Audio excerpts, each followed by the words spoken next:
Era un día de noviembre en el corazón de Ciudad de México. Imagina la escena. Claudia Sheinbaum, la primera mujer en alcanzar la presidencia del país, camina rodeada de una multitud que se agolpa para saludarla. Es el cuadro perfecto del poder democrático, de la cercanía. Pero de repente, entre los vítores, un hombre se le acerca por detrás.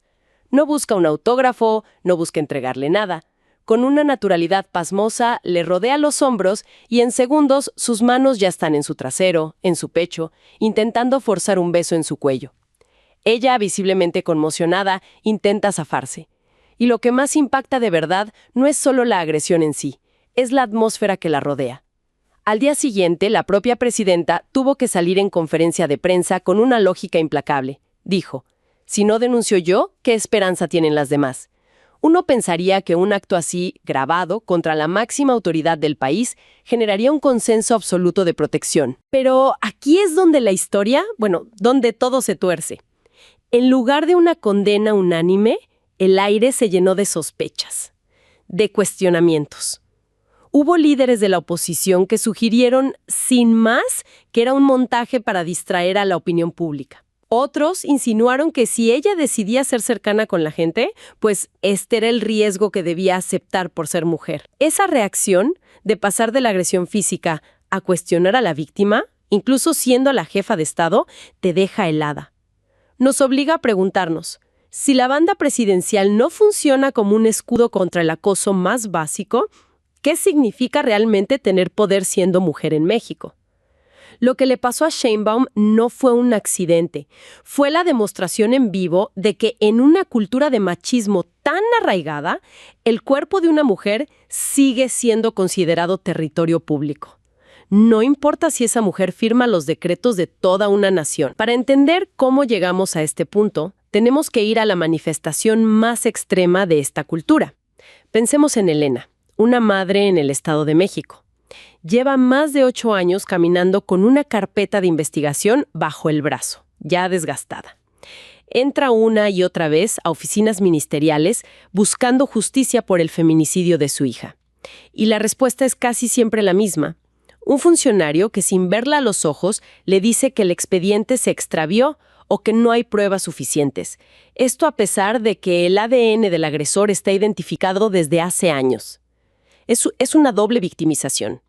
Primero pierdes a tu hija y luego el sistema te obliga a revivirlo todo, cada semana, luchando contra la indiferencia.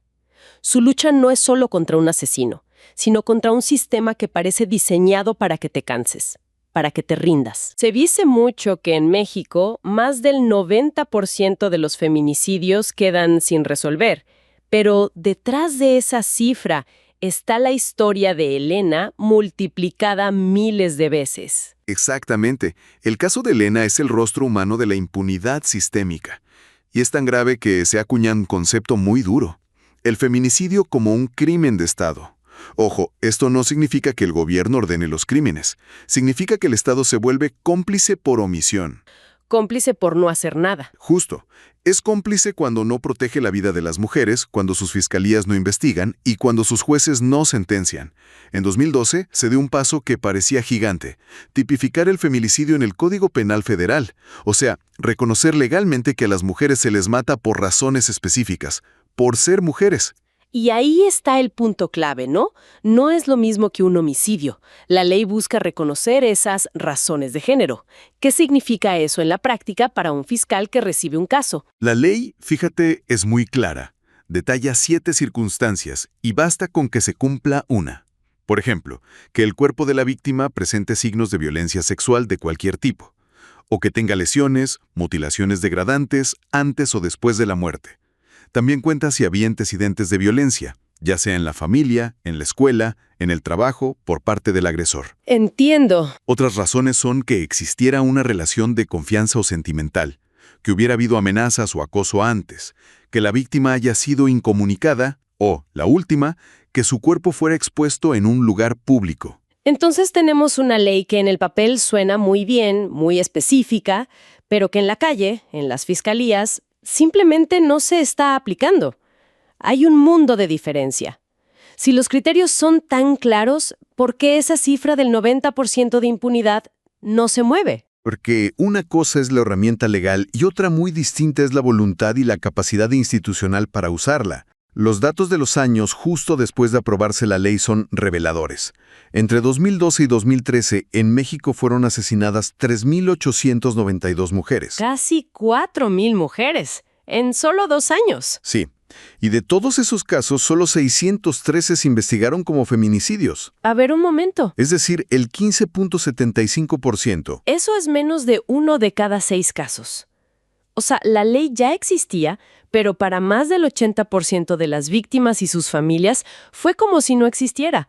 Se quedó como homicidio doloso y ya. Exactamente. Se pierde el contexto, se invisibiliza el porqué. Y la situación no ha mejorado mucho, ¿eh? Para 2021, el promedio ya era de 10 asesinatos de mujeres al día, sumando los que sí se clasifican como feminicidios y los que se quedan como homicidios dolosos. 10 al día. Pero el problema de fondo es la enorme cifra negra, la violencia que ni siquiera llega a investigarse. En ese mismo año, 2021, se registraron más de 689,000 llamadas de emergencia por violencia familiar. Más de 500,000 de gritos de auxilio en un año. Es una locura. Y aquí viene el dato que muestra el colapso del sistema. De esas casi 700,000 llamadas, solo se iniciaron 220,031 carpetas de investigación. O sea, casi el 70%, 2 de cada 3 alertas, se perdieron. Nunca se convirtieron en una investigación formal. Por eso decimos que esta violencia estructural sobrevive por 3 razones.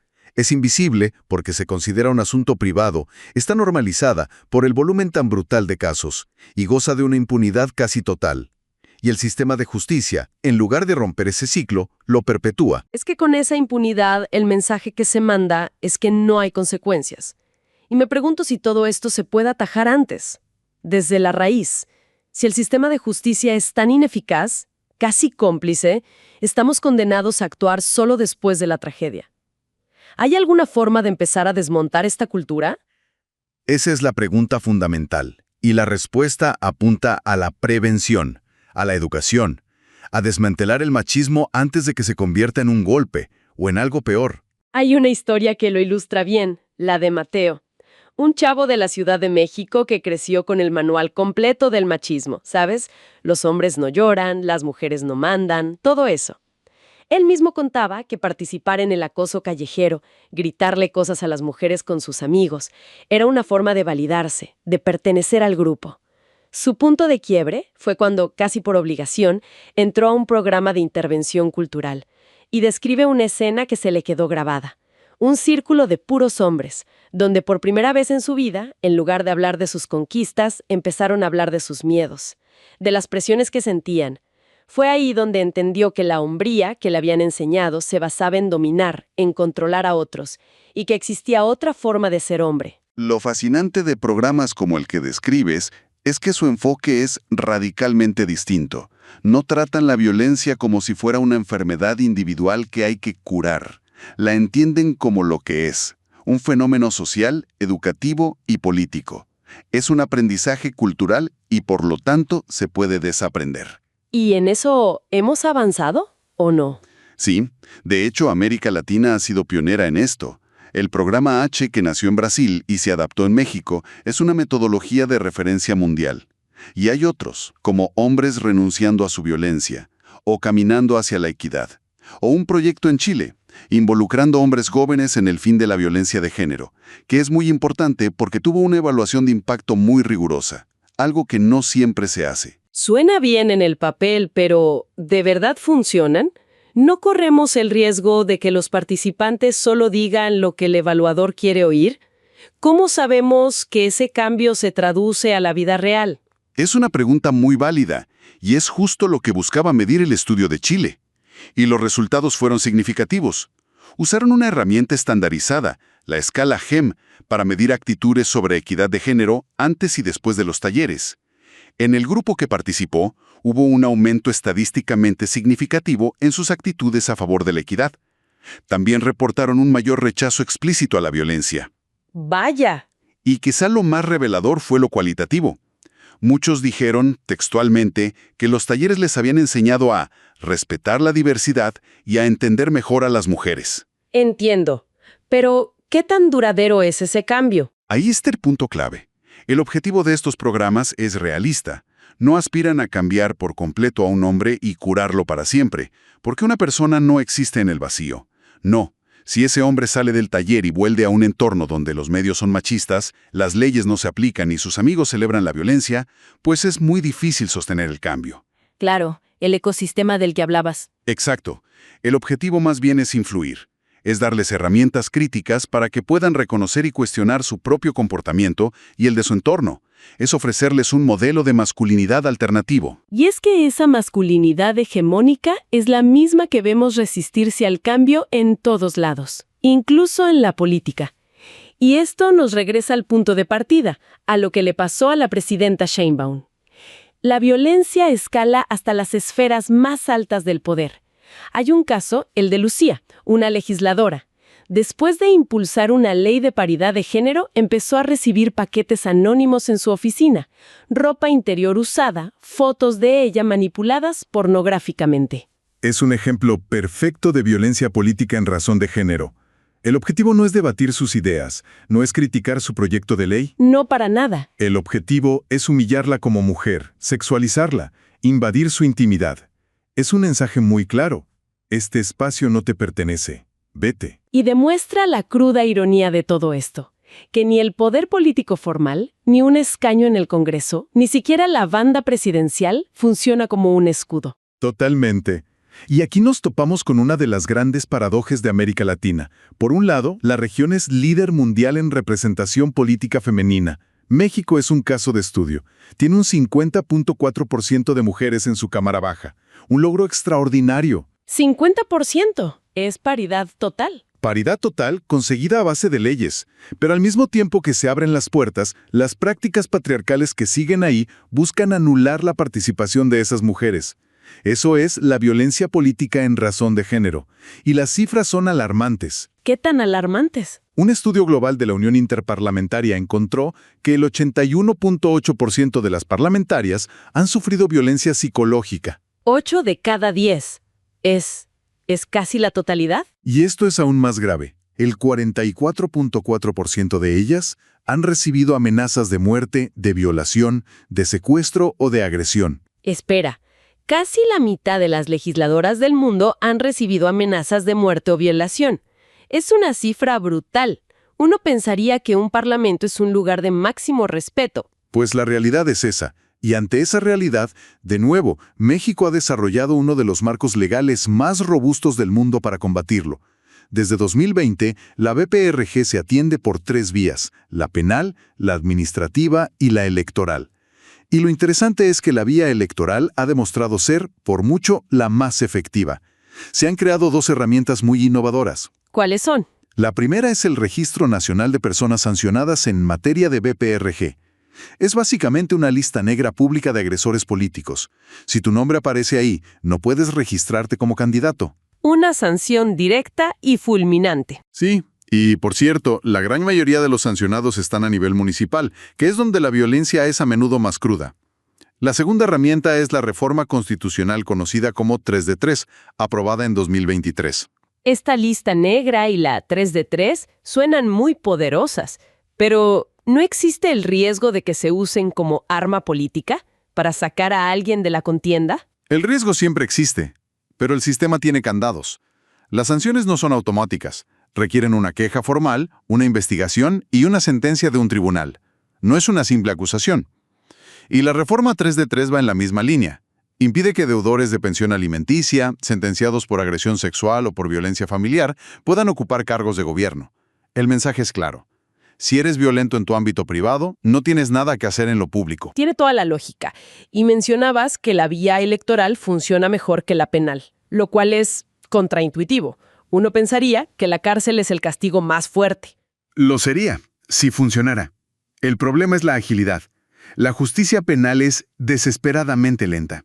El ejemplo más claro es Bolivia. En más de 10 años se presentaron 538 denuncias penales por BPRG. ¿Sabes cuántas llegaron a una sentencia condenatoria? Me imagino que muy pocas. 6. ¿6? De más de 500. No manches, es prácticamente una garantía de impunidad por la vía penal. Exacto. Para cuando la justicia penal llega, si es que llega, el daño político es irreparable. La candidata ya perdió, la alcaldesa ya fue forzada a renunciar. Por eso los mecanismos electorales son tan efectivos. Una medida cautelar puede detener propaganda misógina en días. Y la cancelación de una candidatura es algo que los políticos entienden y temen de inmediato. Es una justicia en tiempo electoral, que es el que importa. Al final lo que vemos es que la violencia contra las mujeres en México es una crisis con muchas capas. Empieza con una impunidad casi absoluta en el feminicidio que deja a familias como la de Elena en un laberinto sin salida. Continúa en la cultura donde se lucha por desmantelar un machismo que se enseña desde la cuna. Y llega hasta el pináculo del poder donde las mujeres líderes, a pesar del cargo, enfrentan una resistencia violenta por el simple hecho de estar ahí. Los avances en el papel, las leyes, son indispensables, pero se topan con la pared de la realidad. El camino hacia adelante exige una estrategia dual. Por un lado, una exigencia implacable para que el Estado rinda cuentas y sus sistemas de justicia dejen de ser cómplices. Y por otro lado, el fomento de una transformación cultural profunda, una que entienda que el poder formal, la ley escrita, resulta ser una condición necesaria sí, pero no suficiente. La verdadera batalla no se libra solo en los congresos o en los juzgados, sino en transformar una cultura que aún se niega a reconocer que la mitad de su población tiene derecho a vivir y a liderar sin miedo.